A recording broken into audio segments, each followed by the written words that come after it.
ഞാൻ ഇപ്പോഴും പറയുക, നിങ്ങൾ പ്രോപ്പറായിട്ട് മീഡിയക്കാർ കറക്റ്റ് ചോദ്യങ്ങൾ ചോദിക്കുക ആൻഡ് അതിൻ്റെ ആൻസേഴ്സ് അതേപോലെ തന്നെ വളച്ചൊടിക്കാതെ പറയുന്ന മീഡിയനെ ഞങ്ങൾ സപ്പോർട്ട് ചെയ്യുന്ന ഒരാളാണ്. ഇതേപോലെ തന്നെ നമ്മൾ മലയാളികൾക്കും മധു സുരേഷിനോട് ഒരു കാര്യം പറയാനുണ്ട്. ഞങ്ങൾ അനാഥരുമല്ല, ഗുണ്ടകളുമല്ല, നെപ്പോക്കിട്ടുമല്ല, സാധാരണ പ്രേക്ഷകരാണ്. സോ അഭിനയം പഠിച്ചതിന് ശേഷം മാത്രം അഭിനയിക്കുക പ്ലീസ്. ഒരു റിക്വസ്റ്റാണ്. താങ്കളുടെ കുമ്മട്ടിപ്പാടവും JSKയും കണ്ടു. കുമ്മട്ടിപ്പാടത്തിൽ നായകനാണ്, കാരണം തുടക്കം മുതൽ അവസാനം വരെ മാക്സിമം വെറുപ്പിച്ചിട്ടുണ്ട്. അയ്യോ, അതിന് അഭിനയം ഒന്നും വിളിക്കാൻ പോലും എനിക്ക് പറ്റത്തില്ല. പക്ഷെ JSKയില് കുറച്ച് സീന് മാത്രമേ ഉള്ളൂ, പക്ഷെ അത് പറ്റാവുന്നതിൽ വെറുപ്പിച്ചിട്ടുണ്ട്.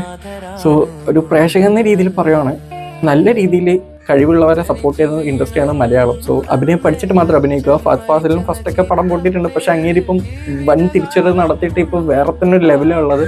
അതുപോലെയൊന്നും ആവത്തില്ല എനിക്കറിയത്തില്ല, പക്ഷെ എന്നായാലും ഒന്ന് ട്രൈ അങ്ങ് ചെയ്യും.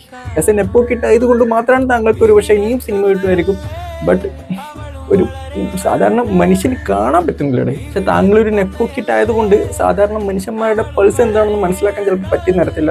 അതുകൊണ്ട് പറയുകയാണ്, പ്ലീസ് പറ്റുമെങ്കിൽ ഒന്നെങ്കിൽ അഭിനയം നടത്തുക, അല്ലെങ്കിൽ നല്ല ആക്ടിങ് ക്ലാസ്സിനൊക്കെ പോയി അഭിനയം എന്താണ് പഠിച്ചതിന് ശേഷം മാത്രം അഭിനയിക്കുക. അല്ലെങ്കിൽ സ്വന്തം തന്തിക്കൊരു പേര് ദോഷം ഉണ്ടാക്കും. എന്തിനാടാ കൊന്നിട്ട്?